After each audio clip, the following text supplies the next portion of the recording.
আচ্ছা দেখো, আসসালামু আলাইকুম।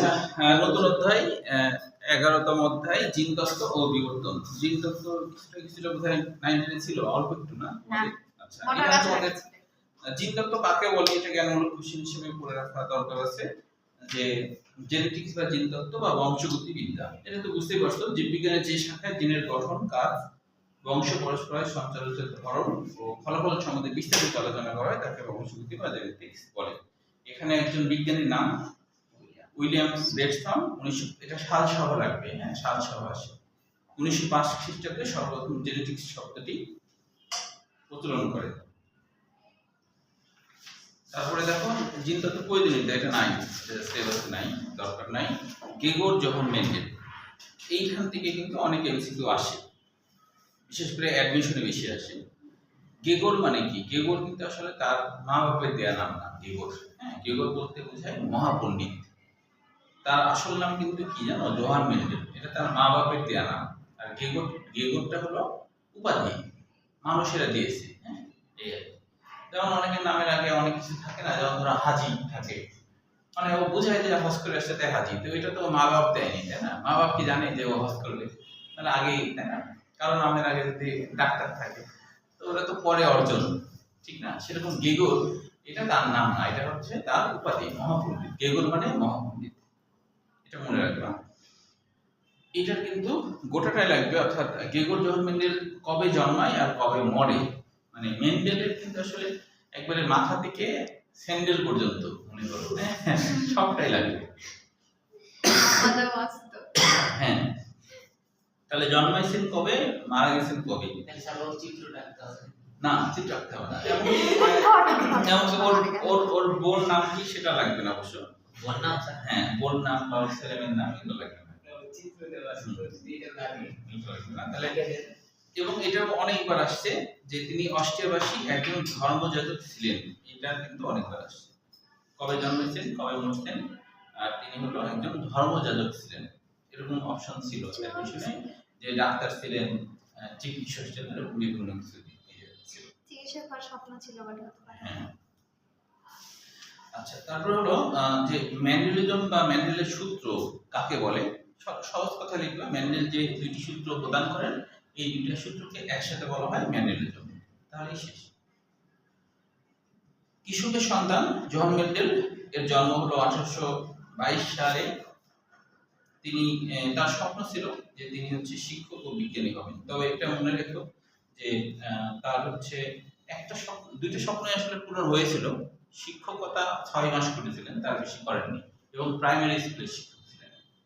মানে ওনার হচ্ছে যখন বাবা মারা যায় তখন হচ্ছে যে সংসারের হাল ধরার মতো কেউ ছিল না, তখন নিরুপায় হয়ে তার পড়াশোনা করা হয় না। মানে তখনকার ওই সময় তাদের দেশে অ্যাডমিশনে ভর্তি হতে, মানে বিশ্ববিদ্যালয় লেভেলে ভর্তি হতে অনেক টাকা লাগতো।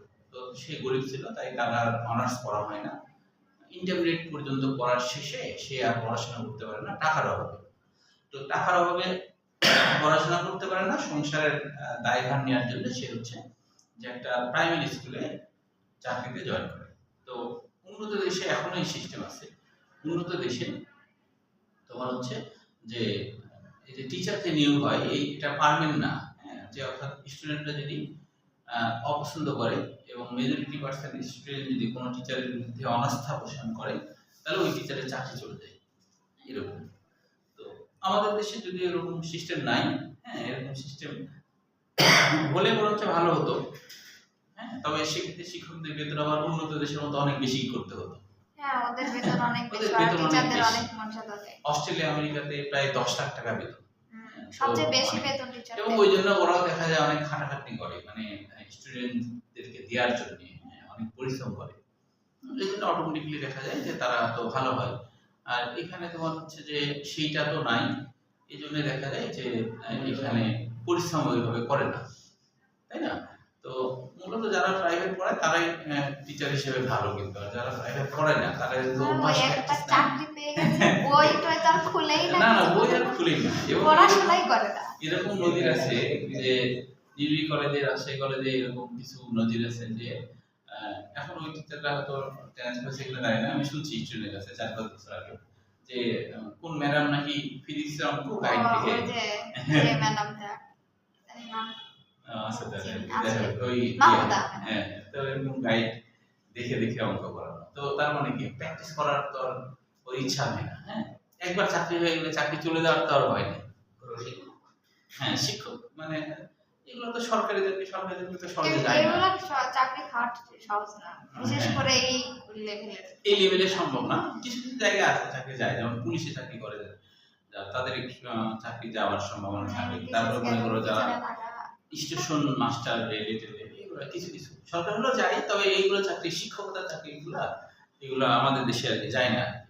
তো তোমার হচ্ছে যে ওদের দেশে এখনো এই সিস্টেম যে তো 6 মাস পরে তার প্রতি অনাস্থা নেই স্টুডেন্টরা, তখন তার চাকরি চলে যায়। তো চাকরি চলে গেলে তখন কি করবে, তখন তো সংসার চালাতে হবে, তার তো আর শিক্ষক হওয়া হলো না, ওটা হলো টেম্পোরারি হিসেবে থাকে, ওটা পার্মানেন্ট হয়েছিল না। তার পার্মানেন্ট হবে তখনই যখন স্টুডেন্টরা 6 মাস পরে যখন স্টুডেন্টরা বলবে যে ওকে, তখন তার হচ্ছে যে চাকরি পার্মানেন্ট হবে। তো হলো না, তখন কি করবে, তখন হচ্ছে সে একটা গির্জার পাদ্রী হিসেবে সে চাকরি পায়। তখন সেই পাদ্রী থাকাকালীন তার তো ছোটকাল থেকে বৈজ্ঞানিক হওয়ারও শখ ছিল। তো ও চিন্তা করলো আমার তো সবই শেষ, কোনো কিছুই তো হলো না, আমি শিক্ষক হতে চাইলাম সেটা হতে পারলাম না, আমার শিক্ষকের যোগ্যতা বেশি নাই, বৈজ্ঞানিকও তো হতে পারলাম না, তো কি আর করা। তো গির্জাতে সে থাকে এবং অবসর সময় সে চিন্তা করে যে আমি অবসর সময় কিভাবে কাটাবো। তখন সে গির্জার যে কমিটি তাকে বললো, তাদেরকে বললো যে আমি অবসর সময় গির্জার এখানে তো বিশাল বড় মাঠ আছে, তো এই মাঠে আমি কিছু চাষাবাদ করতে চাই। তো এই চাষাবাদের যেটা ইনকাম হবে তার অর্ধেক আমার, অর্ধেক কমিটি মানে গির্জার উন্নয়নের কাজে লাগবে, এরকম।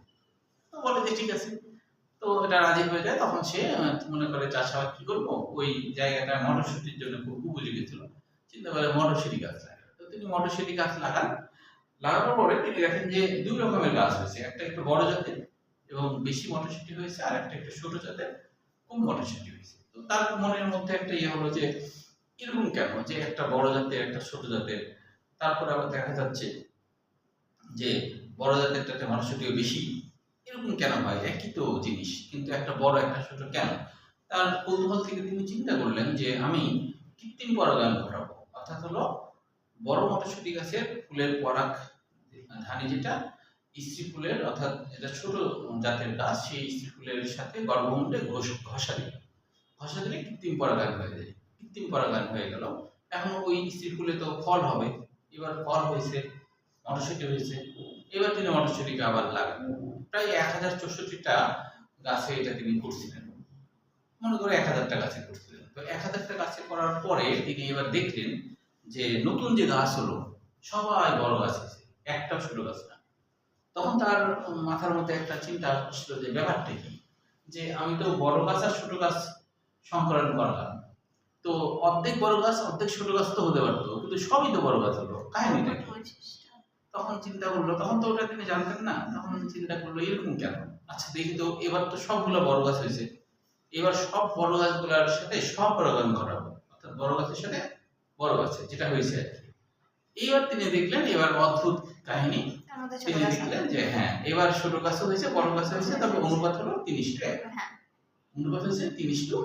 কারণ ওই গাছগুলোর মধ্যে জিন্স থেকে আছে। তখন তিনি ভাবলেন যে তার মানে বোঝা যাচ্ছে যে এই বড় গাছের মধ্যে এমন কিছু ফ্যাক্টর, তখন জিন আবিষ্কার হয়েছিল না, তখন তিনি নাম দিয়েছিলেন যে এমন কিছু উপাদান আছে যে উপাদানকে তিনি ফ্যাক্টর বলছেন, যেটা পরবর্তীতে জিন নামে পরে আবিষ্কার হয়, কিন্তু তিনি তো ওটা জানতেন না, তাই নাম দিয়েছিলেন ফ্যাক্টর বা উপাদান। তো ওই উপাদান আছে, যেই উপাদানগুলো আসলে বংশ থেকে বংশান্তরে স্থানান্তরিত হতে পারে, এরকম তার ধারণা। এবং এটা একটা তিনি বের করলেন, বের করার পরে তিনি আরেকটা কাজ করলেন, তিনি দেখলেন যে কিছু মটরশুটি হয় গোল এবং হলুদ, মটরশুটি রাউন্ড হয়, আর কিছু মটরশুটি হয় কুঞ্চিত মানে বুঝতো একটা ধরনের, মানে গোল না হয়, ধরো এটা হলো গোল, আর আরেকটা যদি এরকম হয় তাহলে তো যে কুঞ্চিত এলোমেলো ধরনের গোল। তাহলে একটা হলো কুঞ্চিত হলুদ, আর একটা হলো গোল হলুদ, আর একটা হলো কুঞ্চিত সবুজ, এরকম 2 ধরনের মটরশুটি। তো কালারেও ভিন্নতা, আবার সাইজে ভিন্নতা। তখন তিনি চিন্তা করলেন যে আচ্ছা এদের মধ্যে সংক্রমণ ঘটাইলে কি হয়। এখানে তিনি সংক্রমণ ঘটায় দেখলেন। স্যার এটা কি হচ্ছে হ্যাঁ। মানে যেগুলো লাগাইছিল ওর মধ্যে থেকে না, তৈরি ওর হয়েছিল কথা না? থেকে না, আলাদাভাবে ও আলাদা আলাদা প্রজাতি গাছে এরকম হয়েছে। তো তিনি তখন চিন্তা করলো ফলের সাপেক্ষে, এর আগে তো আমি বড় গাছ ছোট গাছ করছিলাম, ফলের সাপেক্ষে সংকরণ করলে কি হয়। এখানে তো দুইটা বৈশিষ্ট্য, একটা হলো গোল আর হলুদ, এই একটা, আর এখানে হলো কুঞ্চিত সবুজ, তাহলে দুইটা, তাহলে এখানে দুই জোড়া বিপরীত বৈশিষ্ট্য, এখানে এক জোড়া এখানে এক জোড়া, তাহলে দুই জোড়া বিপরীত বৈশিষ্ট্য। দুই জোড়া বিপরীত বৈশিষ্ট্যের মধ্যে তিনি সংকরণ, আমি সারমর্মটা বলে দিচ্ছি, পরে বইয়ের ভাষাতে আসবে, কারণ বই আজকে তো দাগাতে পারবো না, মানে ইয়ে করা নাই, দাঁড়ানো নাই। তো তাহলে যে তিনি দ্বিতীয় যে সূত্রটা, যেটা তিনি দ্বিতীয় পরীক্ষাটা করছিলেন, তো এই পরীক্ষায় তিনি দেখলেন, এবারও দেখা গেল যে প্রথম বংশধরে সবগুলো হচ্ছে গোল হলুদ, সবগুলো হচ্ছে গোল হলুদ। কিন্তু পরবর্তীতে আবার যখন তিনি দ্বিতীয় বংশধরে, যেটাকে F2 বলা হয়, প্রথম বংশধরকে বলা হয় F1 বা ফার্টিলাইজেশন 1, নিষেক 1। তো এরপরে দ্বিতীয় বংশধরে এবার তিনি দেখলেন যে এবার কিন্তু সবগুলো গোল হলুদ হয়নি, এবার এলোমেলো ভাবে, মানে জোড়া ভেঙে স্বাধীনভাবে বিন্যস্ত হয়েছে, এলোমেলো, মানে যেমন ধরো এটা গোল হলুদ, তো দেখা যাচ্ছে কুঞ্চিত হলুদ হয়ে গেছে, হ্যাঁ, আবার গোল হয়েছে দিকে সবুজ হয়ে গেছে, মানে উল্টাপাল্টা হয়ে গেছে, মানে জোড়া আর ঠিক নাই। যেমন ধরো তোমরা দুইজন ধরো মসজিদে গেলা, তোমাদের দুই জোড়া স্যান্ডেল যদি হয়, তো একজনের স্যান্ডেল ওর কাছে, একজনের কাছে ওর কাছে চলে গেল, তাহলে তো জোড়া ভেঙে গেল। এরকম জোড়া ভেঙে ভিন্ন ভিন্ন উদ্ভিদ হতে শুরু করলো। তো এরকম দুইটা জিনিস দেখি তিনি হলো একটা ছোট্ট একটা পুস্তিকা লিখলেন, একটা বই লিখলেন, যে আমি এটা লিখে আমি হচ্ছে যে এটা মানুষজনকে বলবো যে এই কাহিনী। তো তার যে বন্ধুরা ছিল, তার বন্ধুরা তো পড়াশোনা করতো, তো তারা বিশ্ববিদ্যালয়ে পড়তো, অনার্সে পড়তো, তো তাদেরকে সে বললো যে জানিস আমি এরকম গির্জার কাছে মাঠে এরকম আমি করে আমি এটা পাইছি। তো ওর কথা কেউ দাম দেয় না, কারণ ওর তো শিক্ষাগত যোগ্যতা নাই, তাই ওকে দাম দেয় না। যেমন তুমি যদি এখন মনে করো একটা রিক্সা উঠছো, রিক্সা উঠার পর ওই রিক্সাওয়ালা যদি তোমাকে বলে যে আমি তোমাকে বায়োলজি শিখাবো বা ফিজিক্স শিখাবো, তুমি কি শিখতে চাইবা? বললো তো আপনি তো পড়ালেখা করেন না, আপনি কি শিখাবেন, তাই কিনা? তো সেই জন্যই সেরকম কাহিনী হয় যে তোমার হচ্ছে যে ওর কথা কেউ দাম দেয় না, নতুন কিছু আবিষ্কার করছে কেউ দাম দেয় না, স্বাভাবিক, দাম না দেওয়ার এই কথা, তাই না? যে এখন দেখা গেল যে ও তখন চিন্তা করলো কেউ তো দাম দেয় না, আমি একটা কাজ করি, যে আমি এই আমি যা যা যে গাছে যেভাবে পাইলাম সেটার একটা ছোট পুস্তিকা করে এটা আমি ইয়েতে জমা দিই, লাইব্রেরিতে জমা দিই, তাহলে লাইব্রেরিতে অনেকে পড়াশোনা করতে আসে, তারা হয়তো আমার এটা পড়বে, তখন জানবে, তখন সে ওই তার পুস্তিকাটা লাইব্রেরিতে জমা দেয়। কিন্তু তার শিক্ষাগত যোগ্যতা দেখে কেউ তার বই আর খুলে পড়ে না, শিক্ষাগত যোগ্যতা নাই, মানে ওই যে বলে না আগে দর্শনধারী তারপরে গুণ বিচারী। তো দর্শনধারী না হলে তার গুণ বিচারী হবে না, আগে তো দর্শনধারী, তাই কিনা? পরে না হলে গুণ বিচার করবে যে গুণ কেমন, কেউ তার বই আর খুলেও দেখে না। তো ও মাঝে মধ্যে তিনি মাঝে মাঝে যখন আসে দেখে জানি ওর বই ওখানেই আছে, তখন ও চিন্তা করলো আমি বইটাকে টেবিলে উপরে রাখি, তাহলে হয়তো কেউ পড়বে, টেবিলে রাখছে, রেখে আবার মাঝে মাঝে আসে দেখে যে না ওর বইয়ের উপরে ধুলাবালি পড়ে আছে, তখন বুঝে যে আমার বইটা আসলে কেউই পড়ে না, ওর খুব মন খারাপ যে আমার বইটা কি পড়লো না। পরে ও যখন মারা যায়, মারা যাওয়ার কত বছর যেন পরে, 16 বছর না কত বছর পর মারা যাওয়ার পর, এবার হচ্ছে একজন বৈজ্ঞানিক তিনি তার ওই বইটা দেখে চিন্তা করে এটা কার লেখা, কি দেখি তো, তিনি এটা পড়ে অবাক হয়ে যান, জানি। তখন সে তার দুই বন্ধুকে বলে যে এরকম আমি একটা বই পড়লাম, তো লোকটা তো মনে হচ্ছে যে ঠিকই লিখছে, তা আমরা একটু গবেষণা করি। ওরাও গবেষণা করে এরকম কিছু কাহিনী পায়। তখন তত সময় তিনি কিন্তু মারা গেছেন, তখন হচ্ছে তার কবরে কিন্তু তার নাম ছিল জোহান মেন্ডেল, তার কবরে এখনো ওই সাইনবোর্ড আছে, ওই সাইনবোর্ডে গেগর জোহান মেন্ডেল, মহাপণ্ডিত জোহান মেন্ডেল লেখা। তার মানে দেখো, কারো যদি কোনো বিষয়ে খুবই তীব্র ইচ্ছা থাকে, আকাঙ্ক্ষা থাকে, তাহলে সে কিন্তু ঠিকই সেটা অর্জন করতে পারে। যেমন মেন্ডেল কি মরার পরে অর্জন করছে, তাই না?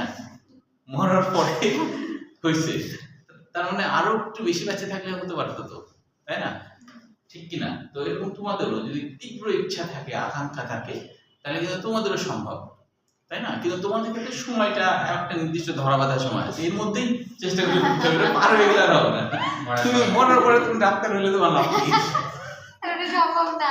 এটা সম্ভব না, মরার পরে এটা সম্ভব না, তাই না? তাহলে তখন যে তার কিন্তু দুটো ইচ্ছাই পূরণ হয়েছে অ্যাকচুয়ালি, কারণ সে কিন্তু 6 মাসের জন্য টিচারও ছিল, আবার পরবর্তীতে বিজ্ঞানী হিসেবে তার তার তার কথাবার্তা অনার্স লেভেলের সব জায়গাতে এটা পড়ানো হয়, যে তার মানে তার জটিল একটা হ্যাঁ বিষয় এটা। জটিল একটা বিষয়। এবং তিনি কিন্তু প্রথম জিনের ধারণা দিয়েছিলেন, যদিও তিনি নামকরণটা করেননি, তিনি এটাকে জিনটাকে ফ্যাক্টর হিসেবে বলেছেন।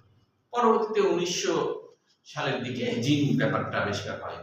আর তিনি তো 1800 সালের লোক, 1800 থেকে 1900 এর আগের লোক, এই কারণে জিনের বিষয়টা আবিষ্কৃত হয়নি আর কি।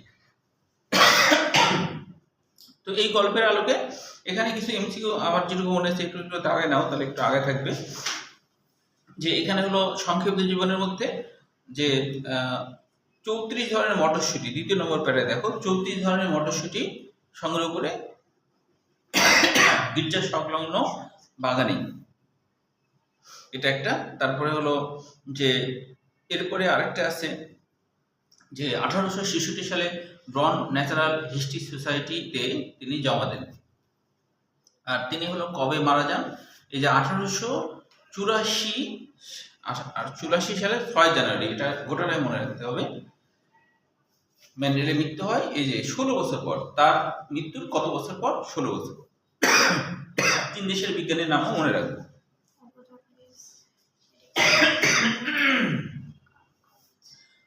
তিন বিজ্ঞানীর নাম মনে রাখতে হবে। এরপরে দেখো ম্যান্ডেলিয়ান ইনহেরিটেন্স, মানে বংশগতির ক্ষেত্রে ম্যান্ডেল যে সূত্রগুলো দেন তাকেই বলা হয় ম্যান্ডেলিয়ান ইনহেরিটেন্স। এটুকু লিখলেই হবে, এখান থেকে কোনো কোশ্চেন হওয়ার নাই ইনহেরিটেন্স থেকে। এখন দেখো যে ম্যান্ডেল মটর গাছ বেছে নেওয়ার কারণ কি, এগুলো ক্ষয়ের জন্য আসে অনেক সময়, যেগুলো 3টা তোমরা পড়বা, যেগুলো 3টা, এটা অবশ্য কঠিন কিছু না, এমনি নিজেরা পড়লেই বুঝবা। তারপর হলো ম্যান্ডেলের সাফল্য বা কৃতকার্য হওয়ার কারণ, এটাও যেগুলো 3টা পড়লেই হবে, এগুলো নিজেরা বুঝতে পারবা। এখান থেকে প্রত্যেকটা পয়েন্টে বুঝতে হবে যে জীবতত্ত্বে ব্যবহৃত কতগুলো শব্দ। তো দেখো যেটা আর কি ফ্যাক্টর বা জিন, এটা তো আমরা আগে জেনেছি জিনটা কি। যদি এখানে যেটা আছে ফ্যাক্টরের কথা মূলত বলা হচ্ছে যে জীবের বৈশিষ্ট্য নিয়ন্ত্রণী একককে জিন বলে, এটুকু লিখলেও হবে। এই যে বৈশিষ্ট্য নিয়ন্ত্রণের যে একক, সেটাকে ম্যান্ডেল কি বলছিল? ফ্যাক্টর। এই জন্য ফ্যাক্টর বা জিন একই কথা। এখন লোকাস তো জানো, যেখানে জিন থাকে তাকে লোকাস বলা হয়, তাই না? ধরো এটা যদি একটা ক্রোমোসোম হয়, এটা যদি একটা ক্রোমোসোম হয়, এটা একটা ক্রোমোসোম, তো ক্রোমোসোম সাধারণত হোমোলোগাস ক্রোমোসোম, মানে সমসত্ব ক্রোমোসোমগুলো সবসময় একসাথে জোড় বেঁধে থাকে। তাহলে এখানে যদি জিন থাকে তাহলে এটা হলো লোকাস, এখানে জিন আছে, এটা লোকাস। জিনগুলো সাধারণত একই পুষ্টির জিনগুলো সাধারণত একসাথে থাকে। ধরো এই জিনটা যদি রং তৈরি করতে পারে, তাহলে এই জিনও রং তৈরি করতে পারে, একই বৈশিষ্ট্যধারী জিন। হ্যাঁ, মানে রং তৈরির জিন আলাদা হতে পারে, আবার একটিও হতে পারে। তো তাহলে যেখানে যেখানে জিন আছে তাকে লোকাস বলে, এটা একটা লোকাস, এটা একটা লোকাস। যেখানে যেখানে জিন থাকবে তাকে লোকাস বলা হবে। হ্যাঁ, এটা আর কি, এটা হলো লোকাসের ব্যাপার। এখন এটাই কি অ্যালিল? অ্যালিল হলো কখন? অ্যালিল হলো যে পাশাপাশি দুটো জিন এক জিনের সাপেক্ষে আরেক জিনকে অ্যালিল বলা হয়। ওরা তো একই কাজ করে। হ্যাঁ, যেমন এটা যদি রং তৈরি করার জিন হয়, তাহলে একটা সাপেক্ষে অপরটা তো অ্যালিল। হ্যাঁ অবশ্যই, একটা সাপেক্ষে আরেকটা হলো অ্যালিল, একটা সাপেক্ষে আরেকটা অ্যালিল বলা হয়। অর্থাৎ এই জিনের সাপেক্ষে এই জিন অ্যালিল, আবার এই জিনের সাপেক্ষে এই জিন অ্যালিল। তবে তুমি যদি ক্রস ভাবে করো, এই জিনের সাপেক্ষে এই জিন, তখন কিন্তু অ্যালিল হবে না, তখন এটার নাম নন অ্যালিল। এটাকে বলা হয় নন অ্যালিলিক জিন, এটাকে বলা হয় নন অ্যালিলিক জিন বা নন অ্যালিল। আবার একই ভাবে ক্রস ভাবে যদি বলো, তাহলে এটা অ্যালিল না, তখন এটা নন অ্যালিল, তখন এটা নন। এই কারণে দেখো এখানে বলা হচ্ছে অ্যালিল কি, যে সমসত্ব ক্রোমোজোম। সমসত্ব মানে কি? সেম আকৃতির ক্রোমোজোম, আকার আকৃতিতে যারা সমান সমান হয়, সেম হয়, এটা হলো সমসত্ব ক্রোমোজোম। তো এরকম বাহ্যিকভাবে সমসত্ব, মানে আকার আকৃতিতে সেম, এরকম দুই ক্রোমোজোমের, এরকম ক্রোমোজোম জোড়ের নির্দিষ্ট জায়গায়, লোকাস মানে কি নির্দিষ্ট জায়গায় অবস্থানকারী নির্দিষ্ট জিন জোড়ার, এই যে অবস্থান, এটা ধর একটা জোড়া, এটা একটা জোড়া, এটা একটা জোড়া, এটা একটা জোড়া, জিন জোড়া। তারপর বলছে দেখো জিন জোড়ার একটিকে অপরটির অ্যালিল বলে। এই যে এখন বলছে অ্যালিল দুটি একই ধর্মীয় হতে পারে। এই যে যেমন টিটি, টিটি মানে টল, লম্বা লম্বা, যেমন ধরো ম্যান্ডেল যেটা করছিল, একটা লম্বা গাছের সাথে ক্রস করছিল আর একটা খাটো গাছের সাথে ক্রস করছিল, লম্বা গাছ আর খাটো গাছ, প্রকট বৈশিষ্ট্য তো এরকম করছিল, তাই না? এখন যদি দুইটা লম্বা গাছের সাথে ক্রস করা হয় তাহলে একই ধর্মী, তাহলে বলছে অ্যালিগুলো একই ধর্মী হতে পারে আবার ভিন্ন ধর্মীয় হতে পারে। হ্যাঁ, তাহলে এই একই ধর্মী হতে পারে, ভিন্ন ধর্মী। বিপরীত ধর্মী মানে কি, এই যে যেমন এটা হলো, এটাও অ্যালিল, তবে এটা স্যার বিপরীত ধর্মী। লম্বা মানে হচ্ছে ক্যাপিটাল টি আছে সাথে স্মল টিও আছে, তো এই ক্ষেত্রে প্রকট বৈশিষ্ট্যটা হচ্ছে প্রকাশ পাবে। হ্যাঁ, এটা একটু পরে ক্যাপিটাল টি। হ্যাঁ, হ্যাঁ, একটু পরে কিন্তু ওর সাথে যদি খাটো যদি ক্রস ঘটানো হয়, মানে দুইটাই স্মল টি, তো সেই ক্ষেত্রে যে পরবর্তী বংশধর দুইটা স্মল টি যদি ক্রস করা হয় তাই হচ্ছে এরকম। হ্যাঁ, ওর সাথে যদি একটা হচ্ছে টি না ছাড়া একটা হচ্ছে ক্যাপিটাল আর একটা হচ্ছে স্মল, এরকম। হ্যাঁ, আর তার সাথে আবার দুইটাই স্মল। হ্যাঁ, এর সাথে আবার স্যার দুইটাই স্মল, ওই এখানের মধ্যে একটা মুছে দেন ক্যাপিটাল, একটা ক্যাপিটাল মুছে হ্যাঁ একটা মুছলেই হয়, মুছে ওটা স্মল বানান। ও আচ্ছা, এটা স্মল বানাবো। হ্যাঁ, তো বলছি এই ক্ষেত্রে কি ঘটনা ঘটবে, কি প্রকট বৈশিষ্ট্য কি হচ্ছে লম্বাটাই থাকবে নাকি খাটো? ও আচ্ছা, এটা হলো করে দেখতে হবে, যখন মনে করো এখানে গ্যামেট আসার সময় তো এরকম হবে, করে দেখতে হবে। হ্যাঁ, ও আচ্ছা, গ্যামেট আসলে তো অর্ধেক হয়। হ্যাঁ। তাহলে এখন দেখো বাচ্চাদের মধ্যে কি হবে, ক্রস কি হবে, যাবে? এর সাথে এটা, তাহলে এটা লম্বাগাছি হবে, কারণ দুইটা প্রকট বৈশিষ্ট্য হ্যাঁ, হচ্ছে দুইটা ভিন্ন ক্যাপিটাল। ধর্মী জিন থাকলে যেটা প্রকাশ পায় সেটাকে প্রকট বলা হয়। হ্যাঁ, এটা দুইটা ভিন্ন ধর্মী জিন না, তাহলে যে প্রকাশ পাবে সাধারণত প্রকাশ পায় বড় হাতের টিটা, লম্বা গাছের জিন প্রকাশ পায়, তাহলে এই বড় হাতের টিটা প্রকট জিন, এটা যেহেতু প্রকাশ পায় তাহলে এটাকে বলা হবে প্রকট জিন। তাহলে এটা একটা লম্বা গাছ হলো, তারপরে এটাও কিন্তু লম্বা গাছ হবে, একই তো, সেম না? তাহলে এটাও লম্বা গাছ হবে, কিন্তু এটা খাটো গাছ হয়েছে, কারণ এখানে তো বড় গাছের জিন নাই। এটাও তো খাটো গাছ হবে, বড় গাছের জিন তো নাই, বড় গাছের জিন নাই, তবে দুইটা লম্বা হবে দুইটা খাটো হ্যাঁ, হবে। দুটো লম্বা হবে দুইটা খাটো হবে। বুঝা গেল কি? মানে হচ্ছে হলো যে এখানে অ্যালিলের কথা বলছে যে এই পাশাপাশি দুইটা জিন একে অপরের অ্যালিল, প্রতিবেশীর মতো, যে আমি তোমার প্রতিবেশী তুমি আমার প্রতিবেশী, এরকম, ঠিক আছে? কিন্তু অনেক দূরের কেউ হলে ওটা প্রতিবেশী না, অন্য এলাকার হলে ওটা প্রতিবেশী না, এরকম। এখন দুই প্রতিবেশী একই ধর্মী হতে পারে, যেমন ধরো দুই প্রতিবেশী মুসলিম, একই ধর্মী প্রতিবেশী, কিন্তু ও হিন্দু, একজন মুসলিম, কিন্তু তারপরও কি প্রতিবেশী তো প্রতিবেশী। অ্যালিল এরকম, অ্যালিল একই ধর্মীয় হতে পারে, দুজনের সেম, যেমন ধরো এই কালো রং তৈরি করতে পছন্দ করে, এও কালো রং তৈরি করতে পছন্দ করে, সেম হয়ে গেল। সেম হয়ে গেল, তাহলে এটাও অ্যালিল। আর এই কালো তৈরি করতে পছন্দ করে, এটা হলো সাদা তৈরি করতে, তাও অ্যালিল, কারণ রং তৈরি করছে, রং তো তৈরি করছে, তাই না? রং তো তৈরি করছে, একই বৈশিষ্ট্য তাহলে জিনিস সবসময় পাশাপাশি থাকে। তো এই হলো অ্যালিল। এখন বলছে যে যখন দুটি বিপরীত ধর্মী অ্যালিল থাকে তখন একটিকে প্রকট অ্যালিল, অন্যটিকে প্রচ্ছন্ন অ্যালিল বলে।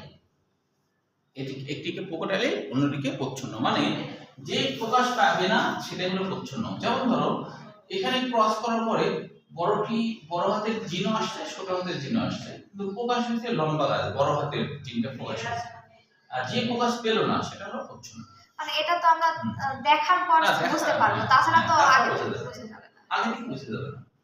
ধরো লম্বা গাছের সাথে খাটো গাছের তুমি কৃত্রিম পরাগায়ন ঘটালা, এবার যদি দেখা যাচ্ছে যে বড় গাছই হলো, তাহলে বুঝবো যে বড় গাছটাই প্রকট, তাহলে বুঝবো কি বড় গাছ। কিন্তু উল্টা হয়, যদি ছোট গাছ হয় তাহলে বলবো ছোট গাছটাই প্রকট।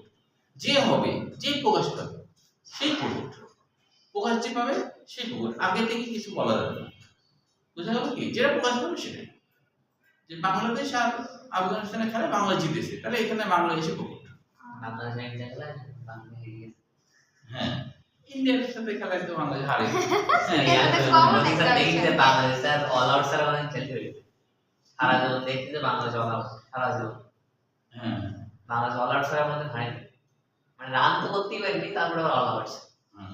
ওয়ান ডেতে অবশ্য বাংলাদেশ ভারত অনেকবার হারাইছে, টি-20 বাংলাদেশ অতটা পারে না। তাহলে দেখো হোমোজাইগাস কি বলছে যে যখন হচ্ছে অ্যালিল দুটি সেম হয়, এই যে বলছে যে অ্যালিল দুটি যদি সেম হয় তাহলে হোমোজাইগাস। অর্থাৎ ধরো এটাও টি টি, এটাও টি, এটাও টি, তাহলে হোমোজাইগাস। এইটা টি, এইটা ছোট হবে টি, তাহলে এটা হেটেরোজাইগাস। হোমো মানে সদৃশ জিনধারী, হেটেরো মানে বিসদৃশ জিনধারী।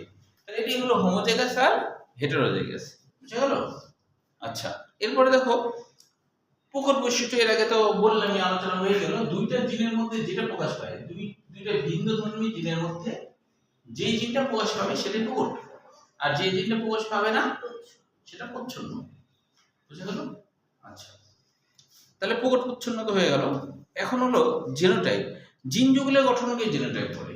জিন যুগলের গঠনকে জ্ঞানমূলক কোশ্চেন হিসেবে এটুকু লেভেলে যথেষ্ট। জিন যুগলের গঠনকে জিনোটাইপ বলে। অর্থাৎ জিনের টাইপ বা জিনের প্রতীকী গঠন কেমন সেটাই হলো জিনোটাইপ। যেমন ধরো যে এরকম ভাবে থেকেও এটা লম্বা গাছ হতে পারে, আবার এরকম ভাবে থেকেও এটা লম্বা গাছ হতে পারে। মানে একটা লম্বা গাছ তুমি দেখে আসলে বুঝতে পারবে না যে এটা কি পিওর লম্বা গাছ নাকি সংকর লম্বা গাছ, মানে এটা কি হোমোজাইগাস লম্বা গাছ। মানে এমনি লম্বা গাছ দেখলা, ওটা দেখে তুমি বুঝবা না যে এটা হলো হোমোজাইগাস লম্বা গাছ না হেটেরোজাইগাস লম্বা গাছ। তাই না? যদি আবার সংকরায়ন করে তারপর তো বুঝতে পারবে। হ্যাঁ, সংকরণ করলে বোঝা যাবে।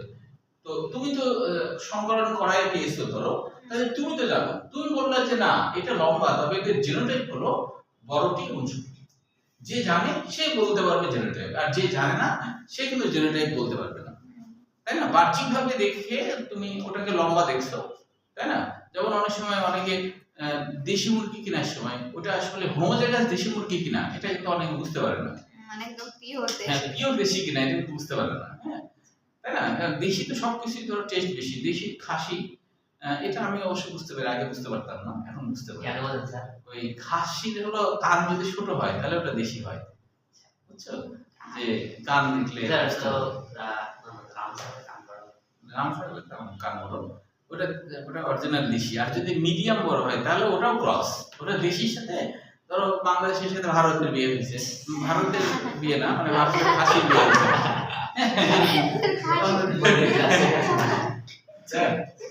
কি বলবো না, ওই তাদের আমি বাংলাদেশের শুনলাম অনেকে তো বলে যে বাংলাদেশের সাথে ভারতের বিয়ে হয়েছে, মানে হাজিরা মোদির কাছে চলে দেখো গেছে। স্যার একটু বলেন যে ভালো তো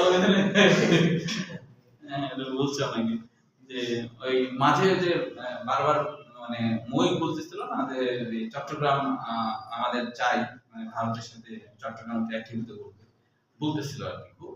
তো তখন হচ্ছে অনেকে ফেসবুকে লিখছে যে আচ্ছা, হঠাৎ করে ভারত কেন বাংলাদেশে চট্টগ্রাম যাচ্ছে? তাহলে কি এই জন্য যাচ্ছে যে আমাদের মেয়ে ভারতে চলে গেছে মোদির কাছে, তাই যৌতুক হিসেবে যাচ্ছে না? তারপর আবার উত্তরে আবার লিখছে কিন্তু কেন আমরা যৌতুক দেবো, মানে আমাদের মেয়ে তো পালাই গেছে, আমরা যদি স্বেচ্ছায় বিয়ে দিতাম তাহলে নাহলে যৌতুক হিসেবে চট্টগ্রাম দিতাম, কিন্তু পালাই গেছে তাহলে কেন আমরা চট্টগ্রাম দিয়ে দেবো? লজিক ঠিক না? বাঙালি সব করে জানে। সব পরে বলছে পালাই গেছে, তো পালাই গেলে আবার কিসের যৌতুক? মানে এমনিতে স্বেচ্ছায় যদি কথাবার্তার মাধ্যমে বিয়ে হতো তাহলে যৌতুক না হলে একটা দেওয়া যেত, কিন্তু আমাদের মেয়ে তো পালাই গেছে, পালাই গেলে কি জন্য যেত? পালাই গেলে কি যৌতুক যৌতুক দেয়? দেয় না তো এটা বলছে। হ্যাঁ, তাহলে জিনোটাইপ হলো যখন আমি জিনের প্রতীকী গঠন জানবো তখন জিনোটাইপ। এবং মানুষের ক্ষেত্রে ধরো যে যে আমরা অবশ্য বাংলাদেশের মানুষের সাথে বাংলাদেশের মানুষের বিয়ে হয়, এই কারণে তো বোঝা যায়। কিন্তু যদি কোনো বাংলাদেশি মানুষের সাথে অন্য অন্য দেশের বিয়ে হয় তাহলে কিন্তু চেহারার মধ্যে একটু তো এদিক সেদিক থাকবে, একটু বোঝা যাবে। ওই যে কৃষ্ণাঙ্গ আর শ্বেতাঙ্গর মধ্যে হ্যাঁ, হ্যাঁ, মিউল একটা যে হ্যাঁ, একটা মিল একটা হয় আর কি। তো ওই দেশি মুরগিটা আমি এখনো চিনতে পারি না। দেশি মুরগিটা ওটা চিনা টাপ। না, যারা আবার লালন পালন করে তারা আবার ঠিকই জানে। কারণ ধরো যে সোনালী মুরগি তারপরে অন্যান্য দেখতে মুরগি একই, একসাথে বুঝতে পারা যায়। অনেক রকমের সোনালী পাকিস্তানি টাইগার অনেক রকম মুরগি আছে। আছে, কিন্তু অরিজিনাল দেশি মুরগির ওটা টেস্ট বেশি হয়, আর যখন ক্রস হয় ওটা টেস্টটা কম হয়। হ্যাঁ, তো মুরগি খাওয়া নিয়ে কথা। না না, টেস্টের ব্যাপার আছে তো। আমি সেলাই হয় তাই না? আমি যদি টেস্টের ব্যাপার আছে না, টেস্ট বেশি লাগে তো। হ্যাঁ, বাংলাদেশি সবকিছুই টেস্ট বেশি। দেখো বাংলাদেশি পেঁয়াজ টেস্ট বেশি, সব দেশিগুলো ইলিশ মাছও কি তাহলে হ্যাঁ ইলিশ মাছের তো টেস্ট আমাদের দেশে ইলিশ এত না আমি ইলিশ ভাইয়া স্যান্ডি পাওয়া যায় না জানিস ইলিশ মাছ হ্যাঁ ইলিশ মাছের ক্রস হচ্ছে বুঝছো ইলিশ মাছের ক্রস হচ্ছে হ্যাঁ ইলিশ মাছের ক্রস অরিজিনাল ইলিশ যেটা সেটা অরিজিনাল ইলিশ তো ওই যে বাংলাদেশের শ্বশুর বাড়ি চলে যাচ্ছে হ্যাঁ স্যার এখন যাচ্ছে রিলিজ হ্যাঁ এখন যাচ্ছে রিলিজ এখন যায়। হ্যাঁ এইবারই তো গেল মনে হয় পূজার মধ্যে দেশের মানুষগুলো খাবে কি স্যার নয়তো এবার ক্ষতি করতে পারে কিছু কিছু এবার ক্ষেত্রে রপ্তানি নাকি অনেকটা করেছে। অনেকটা বাধ্য আর কি কিছু কিছু ক্ষেত্রে বাংলাদেশের সেটা না স্যার এবার রপ্তানি করেছে তো স্যার এবার বাংলাদেশ এমনি ভারতের কাছে এভাবে নিচ্ছে না স্যার বাংলাদেশ ভারতের স্যার করান তো ওই ভারতের শুরু মানে পরীক্ষা আমার চলে আসছে ভারত নিয়ে চিন্তা ভাবনা করে লাভ নাই করে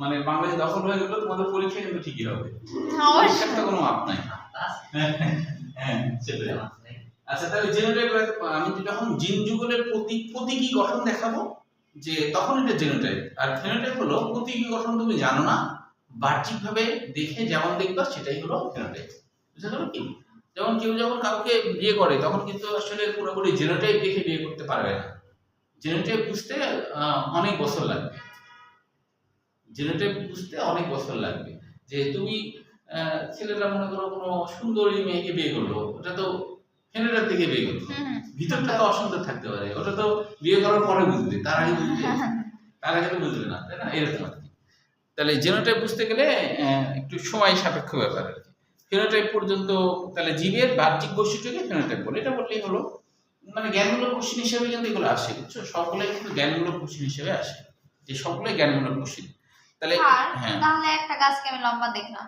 ওটা ফেনোটাইপ হ্যাঁ, তো ওইটার জিনোটাইপ আবার কেমন নির্ণয় করব ওইটা সকল যে এটা করেছে ও এখন যদি তুমি ধরো নিজে প্রমাণ করতে চাও এটাকে টেস্ট করা বলে তুমি নিজে দেখতে চাচ্ছ যে আমি যে গাছটা দেখছি বাহ্যিকভাবে তো লম্বা এটা কি সত্যি লম্বা তো এটাকে বলা হয় টেস্ট ক্রস তুমি নিজে এখন এটাকে টেস্ট করবা তাহলে তুমি কি করবা এই লম্বা গাছের সাথে একটা খাটো গাছে ক্রস করায় দেবা খাটো গাছে যখন ক্রস করে দিবা যদি অনুপাত হয় 1:1 তাহলে তুমি বুঝবা যে না এটা আসলে পিওর লম্বা গাছ ছিল না আর যদি অনুপাত হয় আর যদি সবগুলো লম্বা হয় হ্যাঁ তাহলে তুমি বুঝবে এটা পিওর লম্বা গাছ সবগুলো লম্বা হলে তো পিওর হ্যাঁ সবগুলো লম্বা হলে পিওর আর যদি এটা সংকুল লম্বা হয়ে থাকে তাহলে তাহলে 1:1 হবে মানে অর্ধেক হলো হ্যাঁ অর্ধেক হলো লম্বা হবে অর্ধেক হচ্ছে খাটো হবে তাহলে এটা হলো এটাকে বলা হয় টেস্ট ক্রস এটাকে বলা হয় টেস্ট ক্রস বুঝছো এখন দেখো প্যারেন্টাল জেনারেশন মানে ওই যে মাতৃবংশ আর কি মাতা পিতা যে সংকরণ করা হলো সেটাই হলো প্যারেন্টাল এরপরে এক সংকর দেখো এক সংকরের ব্যাপারটা হলো এই দেখো এক সংকরের ব্যাপারটা হলো যখন তুমি হচ্ছে একটা মাত্র বৈশিষ্ট্যের দিকে খেয়াল করে সংকলন করবে একটা মাত্র বৈশিষ্ট্য কি যে সেটা লম্বা আর খাটো এটা একটা বৈশিষ্ট্যের দিকে খেয়াল করে সংকলন করলাম তাহলে এটা হবে এক সংকর বা মনোহাইব্রিড কিন্তু তুমি যদি একাধিক বৈশিষ্ট্যের দিকে খেয়াল করো যেমন হলো গোল হলুদের কথা বলছিলাম তাই না তাহলে গোল হলুদ এখানে এক জোড়া বৈশিষ্ট্য আবার কুঞ্চিত সবুজ আরেক জোড়া তাহলে দুই জোড়া বিপরীত বৈশিষ্ট্য মানে এখানে দুইটা পৃথক পৃথক বৈশিষ্ট্যের দিকে খেয়াল করে সংকলন করতো তাহলে এটা কিন্তু মনোহাইব্রিড হবে না এটা তখন ডাই হাইব্রিড এটাকে বলা হবে ডাই হাইব্রিড এটা পরের ক্ষেত্রে আছে হ্যাঁ এখানে আছে আচ্ছা টেস্ট ক্রস ব্যাক ক্রস আগামী দিনে পড়াই কারণ 4টা বাজে তারপরে এটা সবাইকে দেখে নিতে বলতে হবে নাহলে আবার সমস্যা পড়া গেছে